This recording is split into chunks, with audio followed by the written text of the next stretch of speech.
feels like the right way to go about things, you know what I'm saying? It's like the yin and the yang, right and wrong, up and down, left and right, all that. Alright. I ain't never been left or forsaken. You won't believe all the things I've been faced with and made it. It's amazing. It'll take more than a statement to shake me. That's not generic. I meant that in the way that I said it. I ain't famous, but I know who I am, I know where I'm at. I chose to be local after exploring the map. My focus intact, and so I'm getting older. I ain't settled, but I'm settled. My worth ain't in endeavors. I ain't tripping off vendettas. It's some people I don't like, some folks that I mishandled.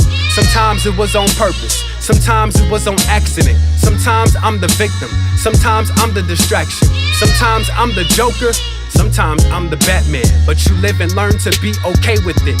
It's okay to miss a thin line between the creative and the plagiarist. I love my community, I love y'all growing with me, but I'm growing quickly. I know it's risky and yet it feels slow and steady.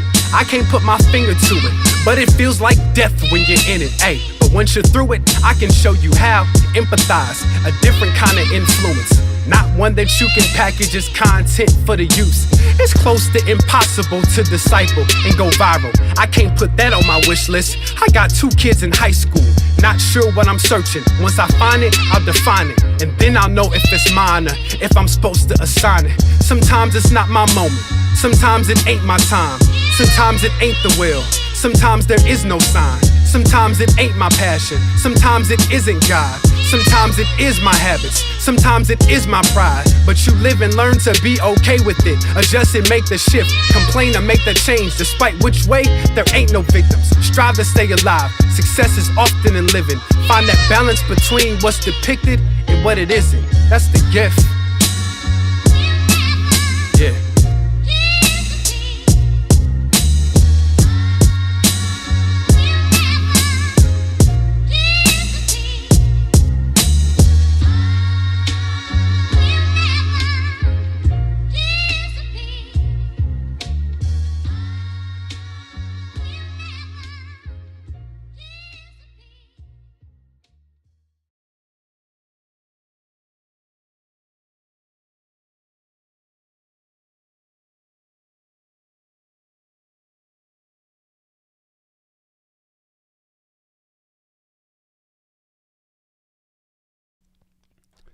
Yo, yo, yo, yo, yo, yo, yo. What's going on, everybody? My name is Armand Wake Up. Welcome to Wake Up Tonight for May 2024. I hope everybody's doing well. I hope everybody is blessed. I hope everybody is... I hear my daughter screaming downstairs. Just shenanigans. Children. Hope everybody is doing well, man. I need to wake this energy up. We have a lot to talk about. We have a lot to discuss. There's a lot going on that I want to speak to, that I want to address. Dang, I forgot to add that on there. I'll add it on there while another part is going on. It's cool. So we got some model ministry stuff. We have some ministry stuff. We have some, and we just got a lot going on today. Just want to shout out the chat. If you're watching this on Twitter or on Facebook, just letting you know I cannot see what you say. Only on Facebook or only on YouTube. So head over to my YouTube. Just search Armand Wake Up. You'll see us live. Subscribe to me there. Shout out to Hector in the chat. So if you saw the countdown, I did a video for sometimes. Nah, that's not the official video. I literally just posted I just set up a camera somewhere and just rap. I'm like, the way things are nowadays, man, what is a video in 2024, right? What is a music video? You're gonna get a lot of those from me moving forward for sure. That'll be available on the Patreon first thing in the morning. Jay Hill, what's going on, bro? What's going on? I hope everybody is doing well. Where should we start? We got Puff. We got some police stuff. I wanted to speak briefly about Roger Fortson, the airman that was murdered by police who kicked down the wrong door. I want to announce my event. Let's start with Puff, because there's a lot to go with Puff. If you're watching this video and you're on YouTube, please like this video, please. There's a lot. There's a lot to talk about with Puff. Some of this, eventually we're going to talk about this on Clock Radio speakers. But, man, where do we start with Puff? Because there's so much. So, of course, if you didn't know, Puff CNN got a hold of footage from 2016 of Puff Daddy in a hotel, and him beating up Cassie, who filed a lawsuit on him a few months ago, and they settled for $30 million. And all right, we'll start here. Kellis, what's up, man? Bright Black, what's going on? I hope everybody's doing well. I hope everybody's families are beautiful and healthy and all that good stuff, man. I really do hope the best for everybody watching this. So here's where I was a little confused. Because I've watched the outrage play out, as I always do. And I said, why are we upset about this now? Right? Of course, naturally, we're upset about it because we're seeing domestic violence on camera and it's triggering for a lot of people, and like, absolutely. But we're acting like this is the first piece of evidence against Puff doing some crazy stuff. We have evidence that stems over 30 years of him doing things. I know people were bringing up the charity basketball game where the stampede happened. People are bringing up Tupac, and his long rumored connection to Tupac's murder, to Biggie's murder. We talking about the Hate Me Now video, where he, the fallout from that, where the original version of that video, Nas and Puff depicted themselves as Jesus, or at least as men being strung up on the cross. I believe it was Jesus because he had a crown of thorns. And, there was some backlash from that. He ended up hitting Nas's manager, Steve Stout, over the head with a champagne bottle. There's all types of stuff, right? You know how I knew when Puff was like on some like crazy God complex power trip? When he made the band walk to Brooklyn for a cheesecake. And some of y'all might be laughing, but that is 100% an example of asserting yourself over someone. These are young people in the music industry. They're basically babies. They're looking around. They have no one to protect them. And they really supposed to go to you because you signed them. You put them under your umbrella, and you made them embarrass themselves, put themselves in harm's way, walking through Brooklyn in 2002, which is crazy in itself, for TV. And we laughed and we cracked jokes, and Chappelle made the skit and all that stuff, right? But it's just very interesting to me how we will just outright refuse to recognize the signs when they're so clear and so obvious and pointed out to us. So Puff been on trash to me.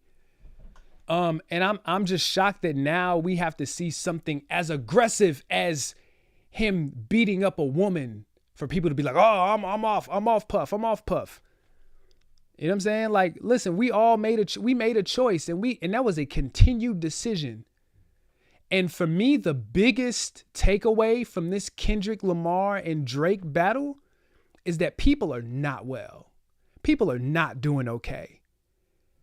The fallout from that battle and the discourse that has been going on amongst people, and just hearing the things and the theories and Like, yo, people are nuts.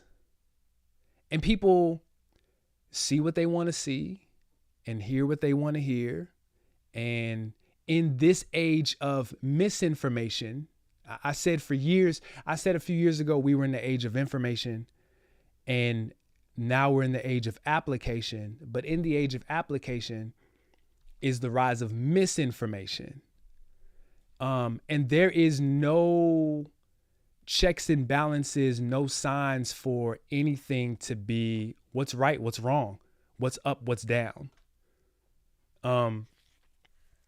So maybe somebody, in that instance, maybe somebody needed to see that extreme. And I'm not faulting people for people who needed to see that extreme, but at the same time, it's like, yo, I don't think it should have taken this long. You know what I'm saying? Because then he gets on the apology. He does the public apology. And let me ask y'all a question in the chat. Have you ever accepted a public apology from someone? Have you ever accepted a public apology from someone? If you are in the chat, let me know. This could be a celebrity. This could be a public figure, a pastor, a politician, anybody who had to get up in front of a group of people and apologize for behavior that they did that maybe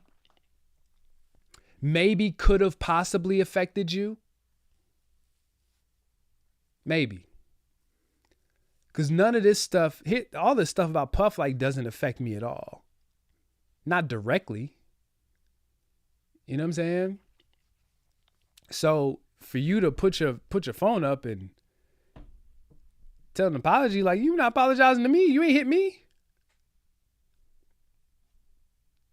You know what I'm saying? Yeah, it's like you didn't hit me, so why are you apologizing to me? You know what I'm saying? I don't. But when you have, for a lot of people who are public figures, it feels like for people who are public figures, they have to apologize to protect their image, their relationships. It's more about that than it is like actual repentance. I don't know. Because, Tanika makes a good point. She said it came with a private apology first. So yes, otherwise no. So if this is a matter of semantics, then sure. But I never need a public apology from anybody. I don't. And I think personally, I've just accepted that because I've had people who have done me dirty or done me wrong, and I didn't get either. I didn't get a public or a private apology. I've done people dirty and didn't give a public apology. And that's the other thing that I want to talk about too with people. Again, I really do think that this age and this rising of mental health is just like BS. And the reason why I think it's BS is because when you do the work and you have to reapproach the things or situations that are similar to the things that may negatively impact your mental health, in my experience, I've only seen people, and I myself have only approached them like very carefully. Very carefully. I'm very slow to, that's why you, excuse me. Because, when you are a victim, not when you're a victim, but when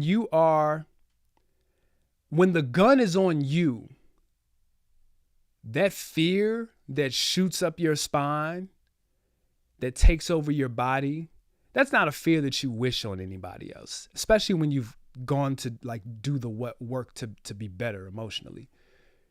It's like, man, I don't ever want people to have to experience what it's like to have a gun pulled on them, hypothetically.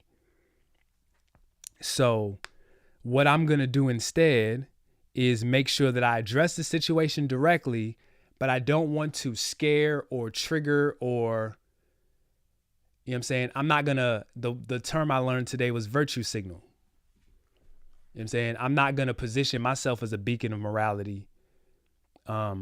So people can look and say, look at Armand, he always knows the right thing to say.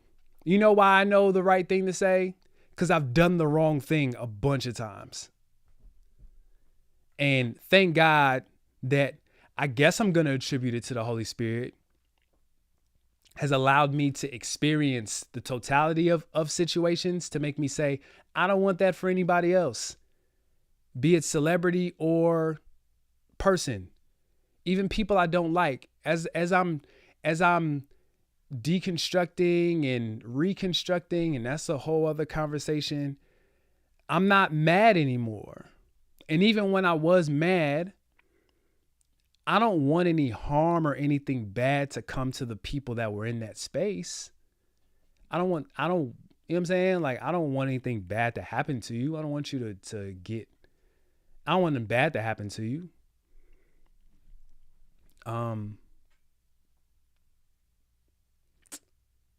So yeah, I think the difference is with celebrities though, and with that kind of behavior, is I feel like celebrities, man,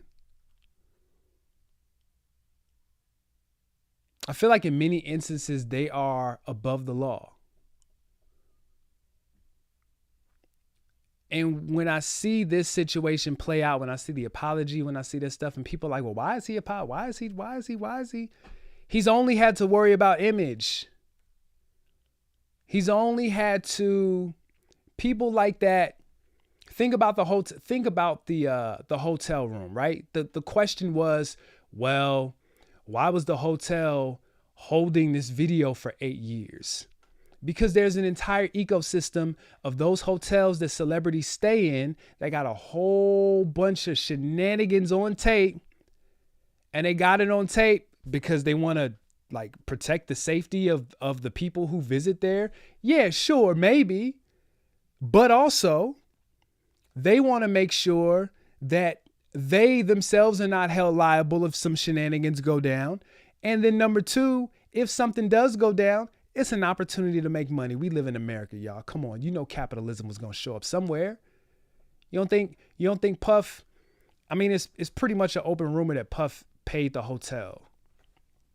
And I think the Wolves saw that there was a wounded dog and was like, yo, all right, hey man, we need another couple racks for us to keep this shut. And Puff was like, so what's he gonna do? What they gonna do? They're gonna expose. You think Puff the only person that's got a video of him beating up his girlfriend, beating up a woman in a hotel, doing something crazy? You don't think they got murders and rapes and robberies and all types of sexual assaults and everything under the sun on them tapes in these various hotels, and people just paying them hush money? But we call it the rock star lifestyle. We love it. The public loves it. We champion that stuff. It's I keep telling y'all, it's an ecosystem. D1 wants to blame Rick Ross and Meek. It's an ecosystem. We want to blame Puff. It's an ecosystem. Harvey Weinstein, Dan Schneider, it's an ecosystem. Because if these people get moved out of these positions, they will just slot someone else in there. This is not a thing where this is not a thing where these are like individual siloed scenarios where this one person is doing this bad thing. Think about it. If everybody is eating healthy, if you walk into a room and everybody got granola and fruit and vegetables and water, and you walk in with a McDonald's bag, they're going to be like, hey, bruh, why you got the McDonald's bag? We not eating that. That stinks. You ever smell somebody else's McDonald's stinks. Your McDonald's smells amazing. Somebody else's McDonald's stinks. So you walk in the room with the McDonald's bag, everybody is like, ugh, this is nasty. Get that out of here. It's the environment. If if everybody is having a good time at a party, everybody dancing, enjoying themselves, and you sitting there on the couch like this with the screw face, they're like, yo, what's up with him? You know what I'm saying? So this is not an individual case. This is the entertainment industry. And at large, this is the world, because here's the facts. Here's the truth. We know people who have done these things and worse. We do. We do. Whether we know it or not. Some instances you may not know. But this is not a thing that only happens at the top. You know what I'm saying? What usually happens in these situations is that someone pissed somebody off, which is what I think Puff did, which is also what I think Drake did. But that's a whole other conversation. You piss somebody off. You piss the wrong person off. You make the wrong person upset. And they like, nah. Exposure. When you no longer are of value to that industry, they will discard you. We have generations of evidence. So my question is, why do we want to get in that space so bad? Why do we want to get in that space so bad? I remember like my peak Christian hip hop time, right? So like I don't want to say peak. I don't say peak. There's no such thing. Now I'm still. But when I was really getting into music ministry, so this is like 2012, 13. I'm older than like a lot of not a lot, but I'm older, right? So I'm like in my late 20s. And these kids is like 19, 20, 21, 22, right? Maybe even a little older. Some a little older, my age, right? And do you know how many artists I had to disciple out of like the Lecrae lane of like, I want to go on tour. I want these big numbers. I want fame. I want fortune. And then you lie to yourself and you say, I want to do this for Jesus. No, you don't. You might. You might. Best. Here's the worst part. I'd rather you lie. I'd rather you lie and say, and tell me that you're really doing this for Jesus when it's selfish gain. It's worse when you really think that you're doing this for Jesus or you want to like make ministry out of it. But the reality is that that ambition has some selfishness behind it that you don't even see. And that's what happens with a lie. Like, oh, I wanna, because there's no different standard. It's not that clear. And when I went to that Christian hip hop show that I told y'all about a few weeks ago, I had a similar experience. Like, just very zealous, which is cool, great, wonderful, amazing, absolutely. I'm not throwing nobody under the bus because I really do feel like it's just part of the process. But this is my job as OG to put you on game. So many people wanted this. You don't think if somebody, hypothetically, somebody walk into your concert and he take you backstage and it's like, yo, I love what you do, Playboy. I would love to sign you to Bad Boy. Let's work. You don't think you're gonna take a picture with your arm around doing the point? You don't think you're gonna get this pic off? Man, please.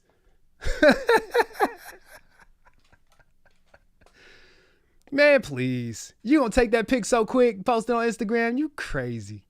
Talking about ministry. I have so many, I'm not throwing nobody under the bus, but there are so many stories that I've heard of people who wanted to like, yo, just put me in a space and I'm going to witness to them. If I could get in the same spot as Rick Ross, I'll just witness to them and I'll show them the truth about Jesus. Like, no, you won't. No, you won't. And the principalities and the things in that space, in that studio, in that session, no, you won't. Some of y'all will. Most of you won't. Most of you won't. Now, you ain't gonna do nothing crazy. You ain't gonna, you know what I'm saying, let one of the girls sit on your lap, do nothing crazy. You ain't gonna take no drugs. You ain't gonna do nothing. You ain't doing none of that stuff. But this opportunity to like minister to these people that you specifically have just decided in your mind are going to hell, you're not doing that. You think you are. God bless you for thinking you are. You know what I'm saying? These situations, and this is why I love using celebrities, because we're such a celebrity culture. But I love using these celebrity examples because they really just show us like the reality of our heart. They really do. It really just exposes us for who we really are underneath all of our titles and names and elaborate sayings and, you know, beautiful sermons, and it really just exposes us. But it's an opportunity. This kind of exposure is an opportunity. It's an opportunity to be like, all right, yeah, I'm on trash. Help me out, God. You know what I'm saying? Otherwise, you just going to be part of the pileup. Because I see like what's happening to Puff and what's happening to Drake. It just reminds me of the end of Friday. Remember when Debo got knocked out at the end of the movie and everybody like had their little moment with him. Ezell took his shoes. Red got his chain back. Everybody was just talking trash, right? You just see the pile on from all these people that he had terrorized. And I think some people, it's justified. Like this is the equivalent of people who are saying, well, how come she just didn't leave? Like, you can't just leave a situation of domestic violence. You can't just get up and walk away. In the video, she was clearly trying to walk away. She was clearly trying to leave, because at the end of the video, he grabs her bags and then drags her back, and like clearly she was trying to get away. And no, in many domestic violence situations, you're trying to get away. But you know, the equivalent of that is when I think some people feel empowered to have that moment because they themselves were maybe not in a position to like, because these are powerful people. Those are not the people that I'm talking to. I get it. I'm not tripping off of them. The people who now see the dog pile and see an opportunity to like make a come up. Oh yeah, we was. It's like, well, why didn't you say this 10 years ago? Why didn't you say this 15 years ago? Why didn't you say this 5 years ago? Why now all of a sudden are you know what I'm saying? Like, it's not this ecosystem. This is another thing that I noticed about Kendrick and Drake. Like this ecosystem, this economy. I got it firsthand. Listen, my YouTube numbers jumped up crazy. Every Kendrick and Drake video that I did significantly better than every other video I've done. It's like, oh, this is why I've always been like so anti-trend. I'm like, oh, this is how people get followings real quick. They just latch on to different trends. Puff is a trend. Kendrick and Drake were a trend. Like, oh, let me hurry up and get the let me be the first one to have commentary on this situation. Let me hurry up and get this hot take out. That's not healthy. Practically, you hear what people say, you know, is a reason why you got one mouth and two ears. Scripturally, it talks about being slow to speak. And I even had to check myself on some of that, right? Like, I'm seeing my numbers go up. And okay, cool. Yeah. I do this. Let me do this. And I'm like, I don't even have a fully fleshed out thought yet. I gotta chill. You know what I'm saying? Like, this, as much as this is an opportunity for us to, for this economy to flourish and for people to, you know, make money, and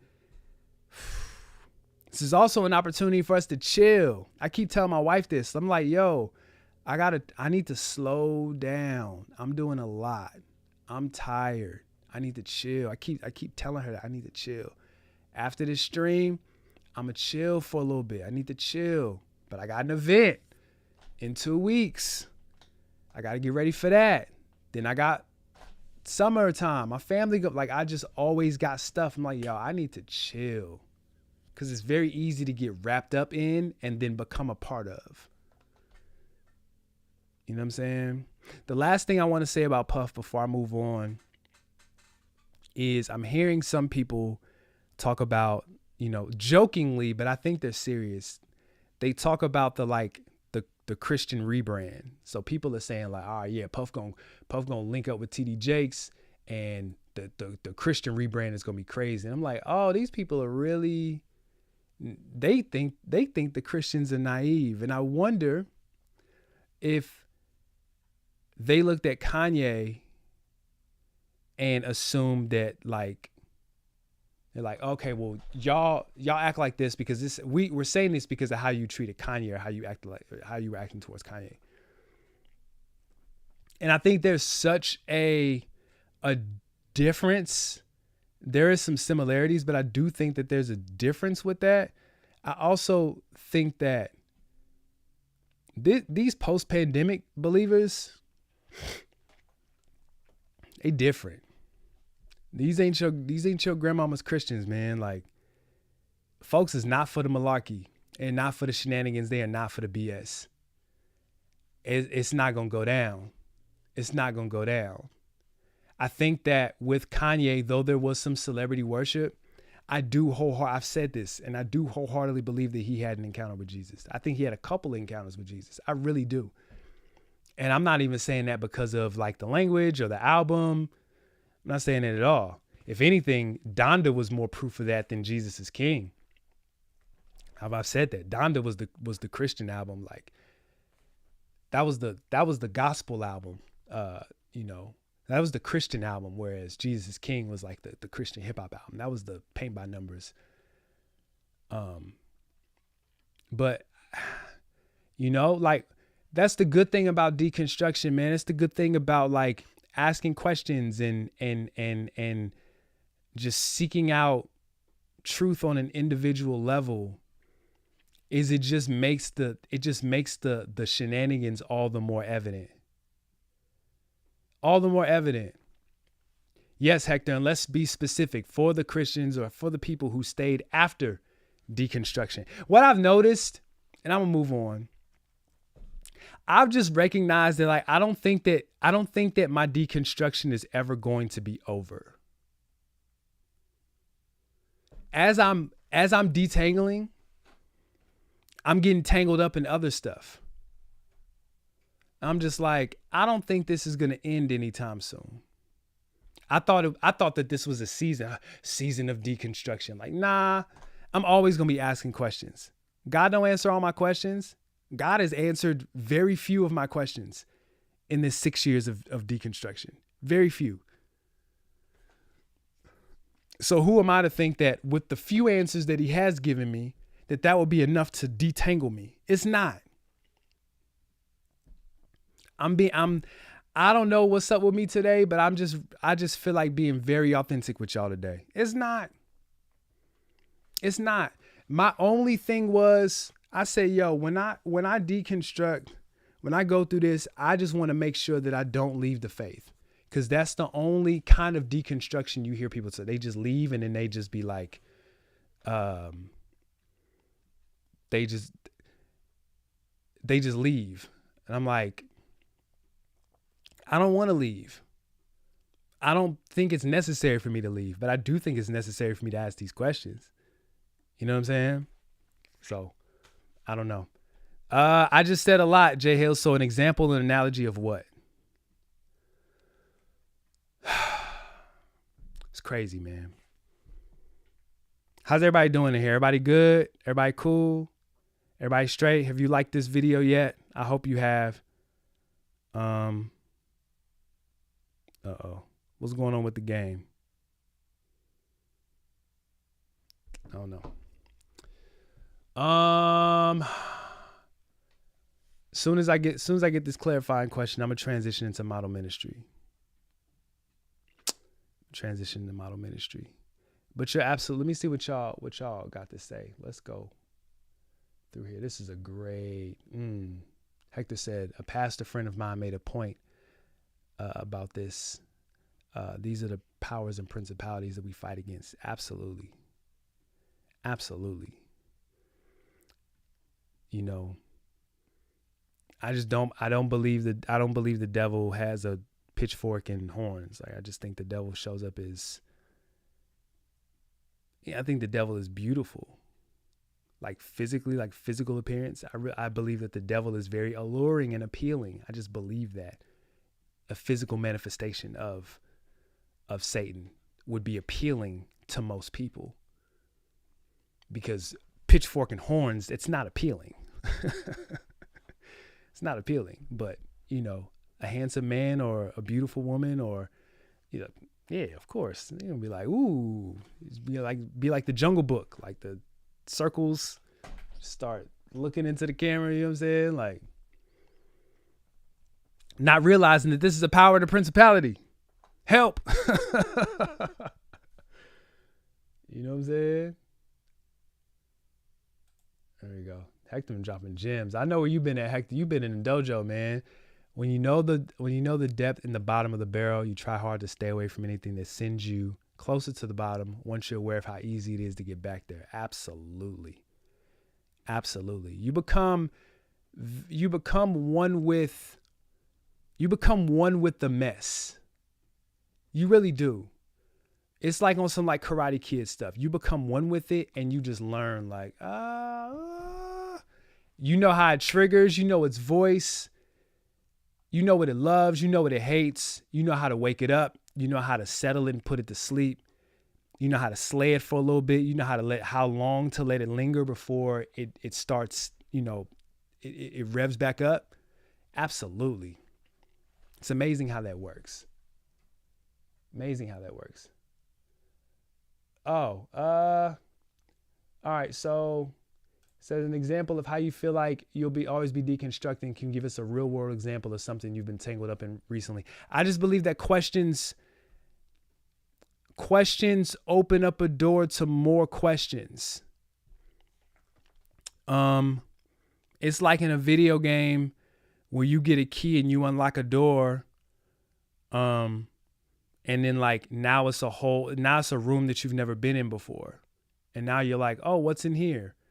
Like on some like Last of Us, Resident Evil, Tomb Raider type stuff. So now you're like looking for, are there any weapons in here? Are there any, like, let me scavenge the room and see what's in here. Let me explore. You know, a lot of times like languages, I think language evolves. So what something is in one particular season of your life, it just grows and becomes something else. But again, like I also believe that deconstruction is like this scary thing, but I think all believers should be deconstructing. I think all believers should be asking questions. Your pastor should empower you to deconstruct. Yeah, your pastor should empower you. Like he or she should be like, yo, go find out for yourself. Here's the crazy part about that. This is what like confuses me about people who are scared of deconstruction. To me, to be afraid of that means that you don't trust God. We just supposed to believe this? You know what I'm saying? I should want to go and study and learn and get revelation and have conversations and have questions, and you should encourage me to do that, because you would believe that God would either answer those questions or provide peace or whatever. Wherever my exploration lands, if I am safely supported, it should land safely in the arms of Jesus, right? But when people get scared, they're like, wait, hold on. It just sucks that it just sucks that the root of it is like usually church hurt, disappointment. You know what I'm saying? I had a clip. Dang, should I play that clip now? I'll play the clip. Dang, I don't want to go this deep, but I'm going to play this clip now. So on our Patreon, we have a monthly meetup, and then I'm going to go to model ministry. I'm going to switch. I promise I am. On our Patreon, we have a monthly meetup, and we were joined by my man Priest. And the conversation was initially about believers exploring like Kendrick Lamar and Drake and things that are like, decidedly not Christian. And it ended up turning into like almost like a prophecy service of sorts, where I kind of like I got a little raw and open and honest and shared some stuff, some places where I were, and my community ended up speaking to me. So I'm gonna play just a few clips from that, and then I'll be right back.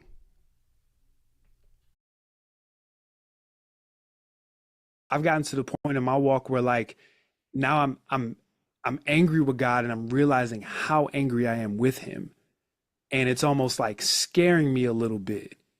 And so with Julian saying that, it's an admonishment and a reminder to me that cuts through all of my justification, because anger can produce that justification. Like, no, you know what I'm saying?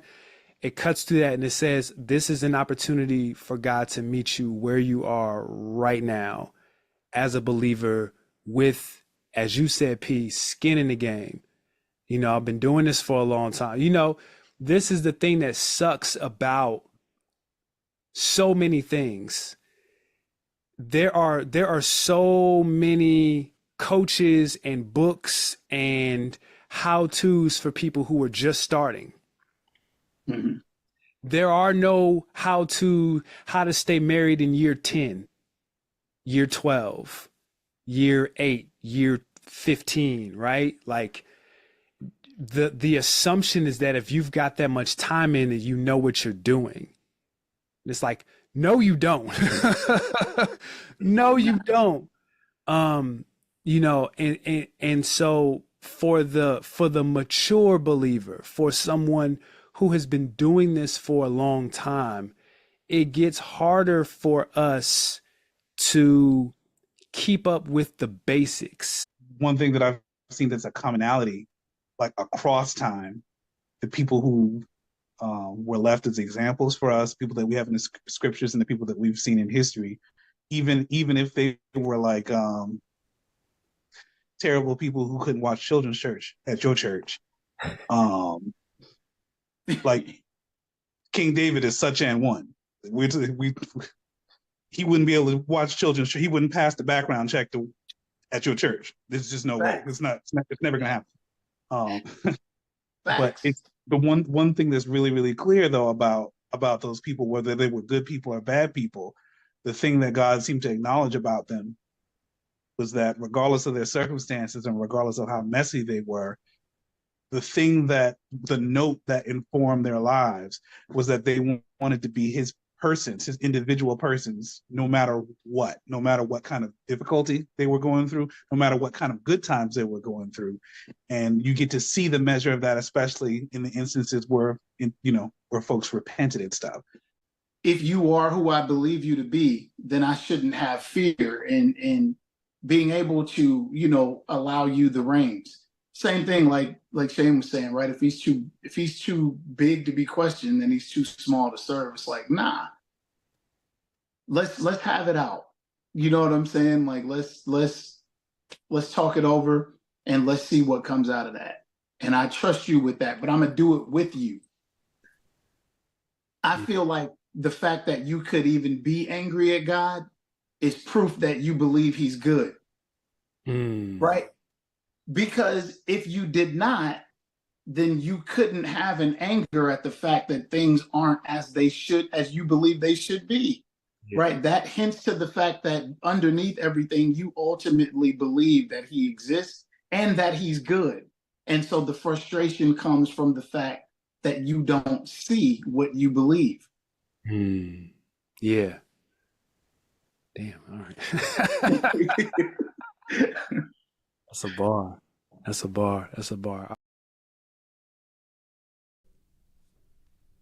Yeah. I don't have anything else to follow with that other than like, look, man, if you're looking for a virtual space that's just unlike many of the other ones, like, the public internet space is just getting more and more messy, more and more just volatile. I just encourage you to come to my Patreon. It's only $5 a month, and just so much value and so many gems and just safe spaces for just everything, right? So let's transition though. Let's get out of here. I tried to start on a good note, but I didn't do that. So again, want to thank everybody for being here. My name is Armand Wake Up. This is Wake Up Tonight. This is a monthly live stream.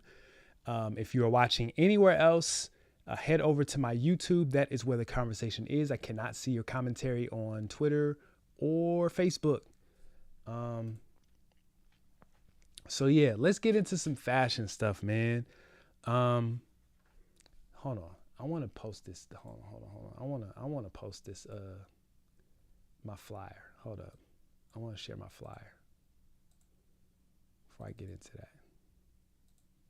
There we go. Hey. All right, y'all. Check this out. Before I move on and get to this fashion stuff, this is my first outside event in over 5 years. This is called the Kairos Kickback. They were called Kairos Cultures. This is a Kairos Kickback. So this is an intersection of hip hop and wellness. For those of you who may or may not know, I'm a nationally certified wellness coach. And that in addition to 10 years of ministry, even longer than that, probably like, almost 20 years of ministry. Jesus, Lord. So what we're going to do is we're going to use, just this heightened interest in like diss records and diss tracks and music and all this stuff to like have a real conversation about like the human side of that. I'm going to be joined by my wife, who is an independently licensed social worker and clinical therapist. We're going to get some good language for all this stuff. We're going to get some rappity rap stuff. I'm also going to be DJing a live set with all diss records. It'll be very fun. So you can go to armandwakeup.com and get tickets there. It's a private location. When you buy the tickets, that's when you'll be told where the location is. Move this over. There we go.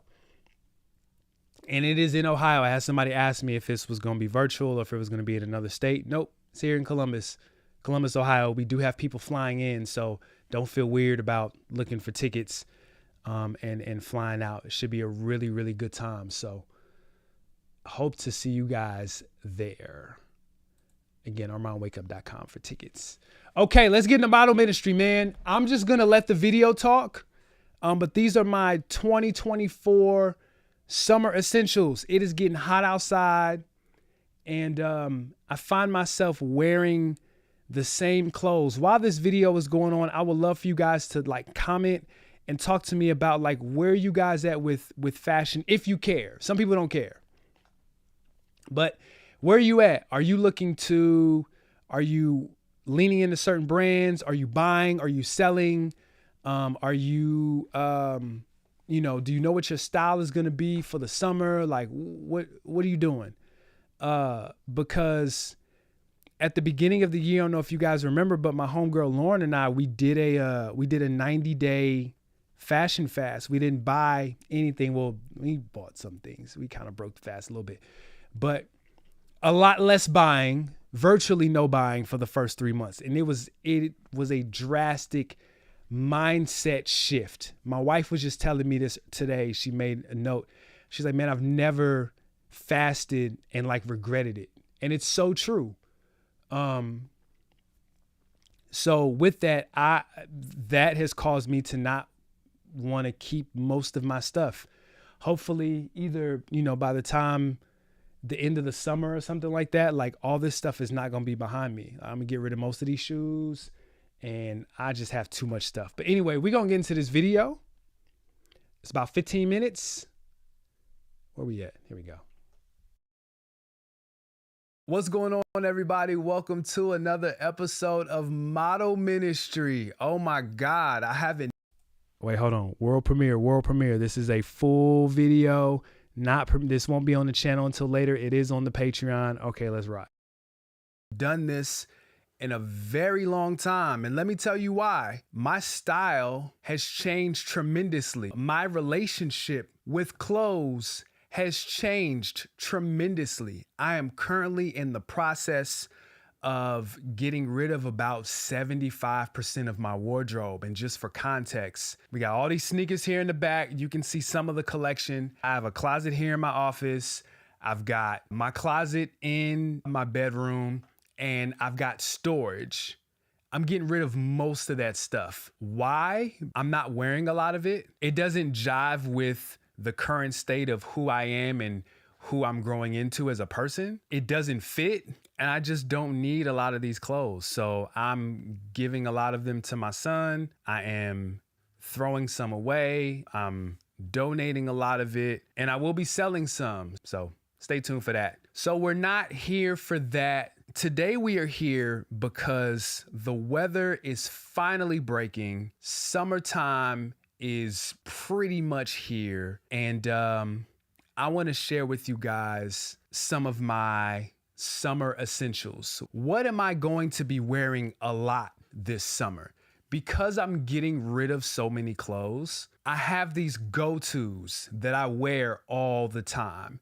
And that's what I'm going to show today in this video. Now, for reference, I am speaking to men, specifically fathers and husbands, and shout out to the wives of these husbands, the baby mamas of these fathers, the homegirls, the sisters, the aunts, cousins, family members who also reach out to me and engage in my content to take back to the men in their lives. You guys are welcome here as well. But specifically who I'm speaking to, as you get older and you assume more responsibilities, your style may change, or clothes may become less of a priority for you. You might have had a bunch of Jordans in your closet in high school or college, or when you're in your 20s. You had to get rid of a lot of them to, maybe save for marriage or for a child or for a big adult purchase.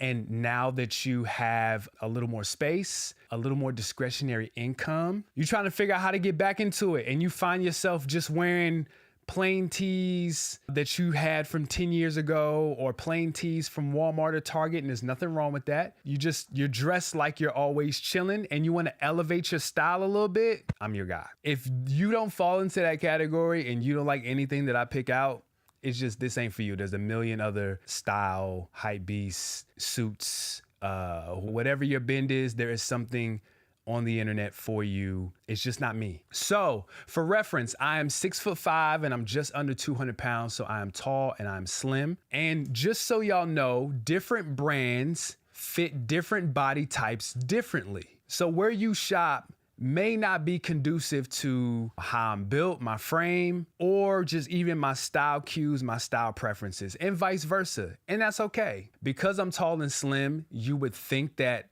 I pretty much had the pick of the litter of, all these clothing brands, but I really don't. They don't fit me correctly. So my number one style tip is, when you find a brand that fits your frame, stick with it. A lot of your foundational basics should come from a few brands that you just love the way you look and feel in their clothes. But we not getting into all that right now. If you want a fashion consultation, I will tell you how to do that at the end of this video, so keep watching. Okay, so let's start with shirts.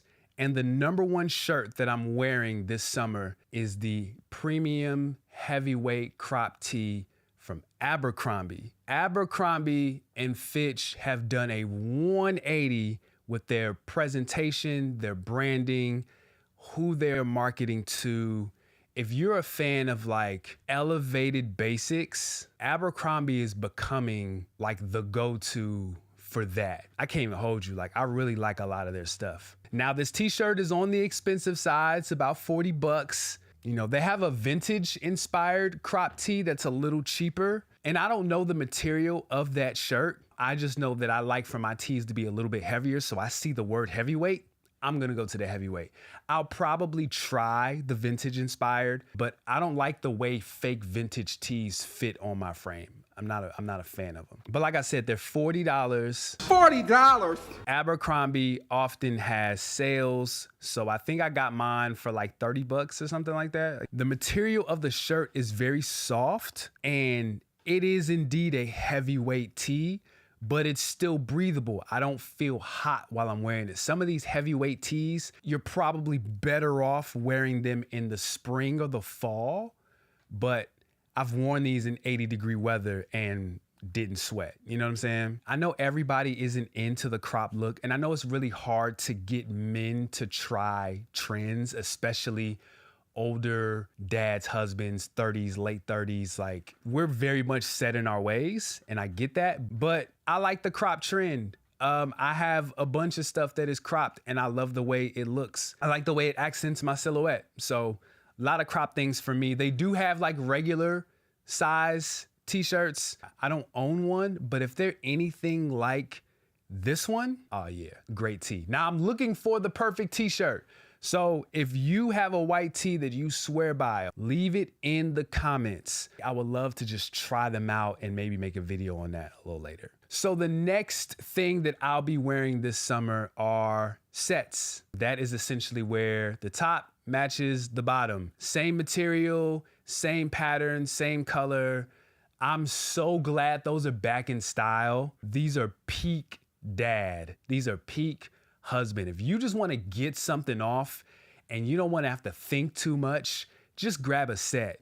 Grab a set. Now the one that I have here is from Kith, so it's a little on the expensive side. So this is the bandana mesh wood print shirt and Curtis shorts. Unfortunately, these are from their spring drop and they're sold out, but they just dropped their summer collection a few days ago, so you can get something somewhat similar. I'll be wearing this all summer, man. Super, super easy. Wear these with a runner. I could wear these with some slides. It's not gonna be very hard for me to get this off. So Kith was already expensive, but they've been raising their prices lately, which I'm not a fan of. They're kind of pricing out their target, or at least the people who started with them, like myself. And the quality is there. I have so many Kith pieces, and I've never felt like I was robbed with the price point compared to the quality until recently. So as a longtime Kith supporter, I'm a little concerned about that. I ain't gonna hold you. Now, if you don't want to, or you don't have the means to spend top dollar on a set, you can go anywhere. I'm not a big fan of like those Boohoo Men and Pretty Little Thing Men and like all those like super fast fashion, even though I know Abercrombie's fast fashion, I know. But y'all let me know if those work, if y'all buy sets from there. I just feel like because the price is so cheap, the materials are cheap as well. But y'all let me know if y'all get those off. I would love to know. I'm just curious. And if that's your bag, great. All right, so let's move to bottoms. And these are my favorite shorts at the moment. I love these so much, I committed the cardinal Gap sin of paying full price. One thing about Gap is you never, ever, ever, ever pay full price. And I paid full price for these shorts. I saw them in store. I tried them on. I immediately loved them. I got the Gap app. I checked the app to see if it was online because there wasn't a sale in store and they were sold out on the app. I said, yo, I need these shorts. I'm gonna just go ahead and grab them now. So I paid like $60 for these shorts, which is crazy because now they're back in stock online and I think they're like $30, which is crazy. By the way, all links will be in the description if you're looking for these items. So these are the double knee denim shorts from Gap. This is a heavyweight denim, very similar to like a Carhartt, but when I look up Carhartt double knee shorts, the work in progress joints are $125. I'm sure I could find some a little cheaper on eBay, I'm sure, but it's crazy because I love a good baggy pair of shorts. Y'all know I love my short shorts, right? But I've lived long enough to see baggy shorts come back in style, and that is wild. Okay, let's move down to sneakers. I'm gonna show y'all two pair of sneakers because I couldn't decide between one or the other, and this is my video, so let's do both. The first pair is the reimagined Jordan 4s in the bread colorway. So I have a higher arch in my foot and it's semi-narrow. So I know like Jordan 1s are not comfortable for people. Jordan 1s are comfortable for me. Jordan 4s are traditionally not comfortable for people. They talk about how like you pinched your pinky toe. I only have one pair that does that. The rest of them are fine, I guess. Jordan quality, or you don't buy Jordans for comfort traditionally is what I'm trying to say. But these right here are far and away the most comfortable Air Jordan I own. The comfort is on par with the SB Jordan 4s. I own those. You can kind of see them in the back over there. There you go. Like fam, it's the updated shape. It's the leather. These are made to be worn every day and beat up. And that's just where I'm at in life. I just want to have my shoes next to the door. I want to be able to throw them on. I want them to go with everything in my closet, and I want to go out and I need to enjoy my day and handle my business. I'm super busy, so I don't have time to like be trying on 8, 9, 10 different pair of shoes. I don't have time to be sacrificing comfort to get a fit off. I'm not doing it. And shout out to my man Rich. Shout out to my man Taylor, because I was good with my 2018s. I really was, and they bugged me. Said, no. These are blowing the 2018s out of the water. You need a pair. And so I got a pair and they were right. So shout out to my homies. Get you some fashion friends. Get fashion friends, please. Ones that will tell you to buy something and ones that will tell you you don't need that. The last shoe that I'm going to highlight is the collaboration between Bodega and Saucony. They took the Grid 2.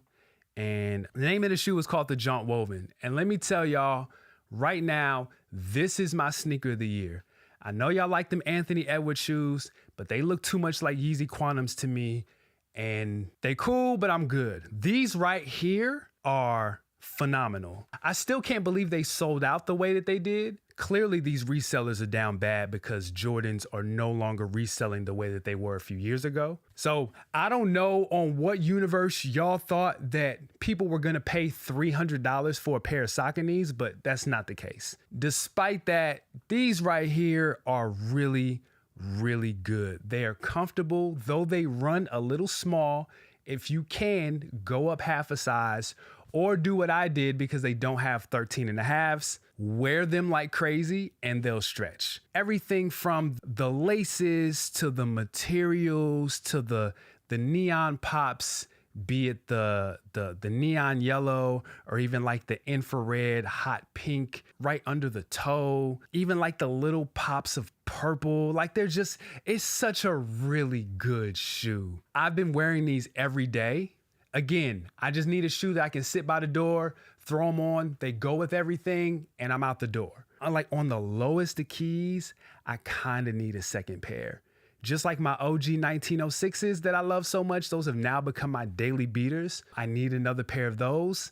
I might need another pair of these Jaunt Woven Saucony Bodega Grid 2s. I might. They're that good. So that is going to conclude at least what I'm sharing here on Wake Up Tonight or YouTube. If you want more of my picks, I got some jeans, I got some more tops, some hats, some accessories, all that good stuff. Head over to my Patreon, patreon.com/ArmandWakeUp. Head over to ArmandWakeUp.com. You can just access it there. Also, if you are looking for a style consultation, if you are looking to elevate your style and you don't know where to start, it's overwhelming, this is not your bag, etc., I am your guy. You can head over to ArmandWakeUp.com. I have a little survey that you can fill out. From there, I will reach out to you and we will schedule a consultation if that's something that you're interested in. Looking forward to you joining the Patreon community, or if you're just here on YouTube, I appreciate you as well. My name is Armand Wake Up. Until next time, I'll see y'all later. Hey. I hope y'all enjoyed that, man. That was really dope to shoot. I shot that over the weekend. And I hope that's helpful as Model Ministry returns. I don't know. Any feedback? Shout out to Wolves Den. What up, man? Yeah, bro, give it a shot. Give it so many places that have them. The one that I had is a little like there's some that are like more simple. It's really just like a monochrome look. So you could just get like a top with a matching short. If you're on the budget side, Zara has them, H&M has them. On the more expensive side, like I said, that one was Kith. Fear God has them. Like they're all over the place. They're in trend right now. They're on trend right now. So you should be able to find one for whatever your price point is. I guarantee you this summer. Yeah, man, the fam. So they are crazy. Essence actually has work in progress on sale. They have some shorts that I've been eyeing that are like, they're $125, but they're on sale for like $80. I'm like, I could do 80. And they're double knees. They're really tough. And I said on eBay, and then I looked on eBay and saw how much like used double knee shorts were going for. And I'm like, I'll just buy them new. But yeah, there is a work in progress sale going on right now in Essence. And they actually have some dope pieces. So absolutely. Listen, man, Saucony is the wave, cuz. Saucony is the wave. I'm all about runners as I get older, man. So, the grid twos. Let me see what 6000s look like. Let me see. Hold up. Saucony 6000. Come on. Oh, yeah. And they like, oh, yeah. Word. Oh, these are kind of tough. Yeah, these are like the ones I had in high school, and they're on sale. Like they're like $50 and $60. Oh man, get out of here. What? So anyway, what else do I want to wrap up on? I have one more thing. Do I want to go? We'll go here and then we'll get out of here. So I don't know if you guys are familiar with Roger Fortson. I feel like I have to speak on this as a military veteran, a military brat. Also, this was my branch of military that I served in, the Air Force. And when I saw this, and also in Florida, like my son lives in Florida, a lot of my friends live in Florida. It was just it impacted me on so many different ways. I'm going to play a news clip if you guys aren't familiar with what happened, and then I'm going to briefly talk about it, and then we're going to get out of here. Hold up. The Black Lives Matter issue is in focus again in the U.S. Hundreds of Air Force personnel joined Roger Fortson's family and friends to pay their final respects to the black senior airman who was shot and killed in his Florida home early this month by a sheriff's deputy. People lined up well before the start of the service at the New Birth Missionary Baptist Church in Stonecrest to say their goodbyes to Fortson.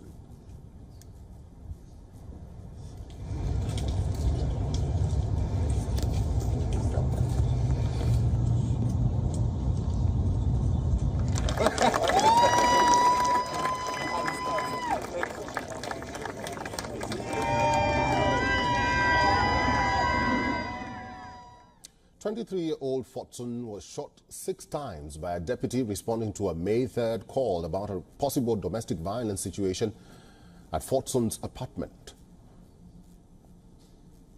On the door. I'm angry. I'm sad because my little cousin didn't bother anybody. You know what I'm saying? He was sweet. He was kind-hearted. He was generous.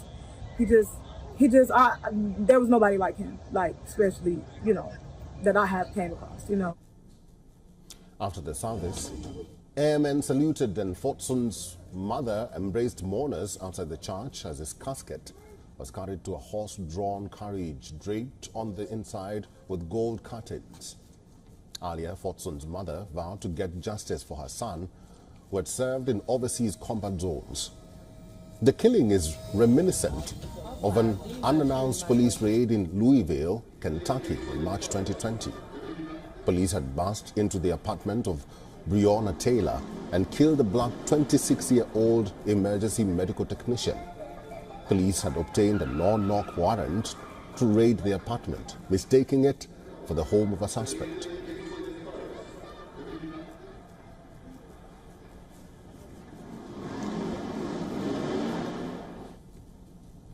For all the latest news, download the WeOn app and subscribe. All right. Thank you. I think people are asking a few questions that I think are very easy to answer. First of all, I didn't watch the body cam footage. I don't need to. I don't want to. I'm never into that stuff. I don't enjoy seeing people get killed. That's just weird. I don't need to see that. What was really interesting was, or not what was interesting, but see, I know Florida's open carry. So apparently this was a domestic dispute, if I'm hearing right. This is a domestic dispute. So the cops come in, knocking all crazy. And I don't know about you, but if I'm not expecting someone to come over, let alone the police, and I hear loud banging on my door and someone like aggressively yelling at me to come outside, and I'm 23 years old and I'm in the military and I have my legally registered weapon, good chance I'm gonna go for my weapon. Good chance. And so he opens the door, and as soon as he opens the door, the cop just I'm assuming he saw the gun and just started firing. Well, he shot him like 6 times. What's crazy is, I've always said this. People say that there needs to be more like mental health training. And I do know there are police departments who get like regular mental health training and all that stuff. You need a therapist, psychiatrist, a social worker, like, to ride along on these issues. Why is a domestic dispute? Why does that require you to knock with your weapon? Where's the social worker? Where's the mental health professional that's at least trained to handle why?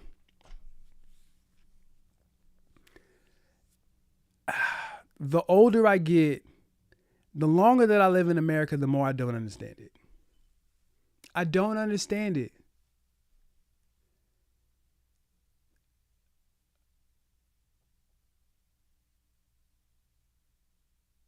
Who thought that was a good idea? You know what I'm saying? Like, if the job of the police force is to protect and serve, you do not get to pick and choose who you protect. You got to protect everybody. It just bothers me, man. That kid was 23. Sometimes I think about that. I think about when I see like the age that people die. And it was like young, like, man, what would have happened if I would have died at that? What would have happened if I would have died at 23? What was I doing at 23? And my life was just over. You know what I'm saying? I don't know, man. The longer I'm here in America, the more I'm ready to go. I'm ready to go. I've done enough traveling in my day. Let me end this question with this. Let's end on a high note. Money's no object. You get to live, bring your family. And this could be, of course, if you marry, bring your wife, your children, all that stuff. If you're not married and you're watching this, like, yo, bring your parents, bring your siblings, bring your cousins, like, bring your folks, whatever. Let's just say you're able to make a 10-acre compound anywhere you want in the world and bring your folks. Where would it be and why? If you're watching this anywhere else other than YouTube, I can't help you. Let's end on a high note. Let's just go hypothetical. Money's no object. Money's no object. You can live wherever you want. Where would you live and why? I got a few places.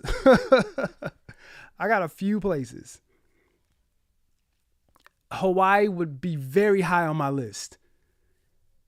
I would absolutely live in Hawaii.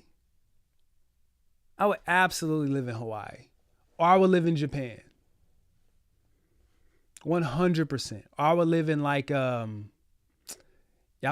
Tokyo or Osaka or something like that. I would even go back to Okinawa.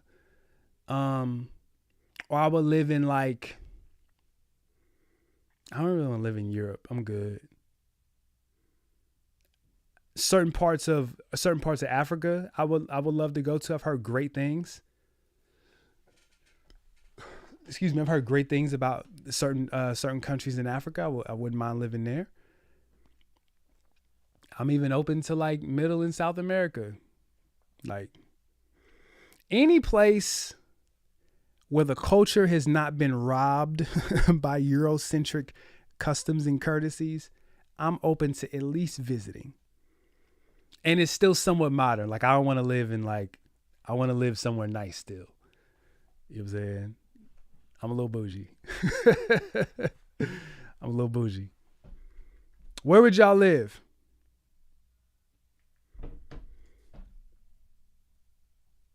Got a couple answers. So we got Canada. Canada's fire. The only thing is that you have to be ready for the winter. Because when I was there, I went there in October, and I got a friend up there. Shout out my man Flex. He's like, yo, if you're not here in July or August, it's cold. Any other month is cold. I can't do that. I need to go back to New York. Shout out to New York. Shout out to NY.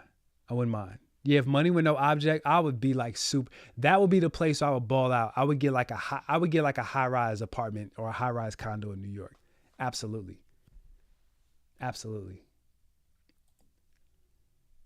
England. I've not been to England. I've heard great things about the culture, the fashion, and I like their accents. Absolutely. Hector says Ireland. That's interesting. Why Ireland? Never heard anybody say I want to move to Ireland. Your wife, her roots in Ireland. Have you been to Ireland? Like, what's your connection to Ireland? That's very interesting. Where are we at? Move back to PNW, but selective spaces there for sure.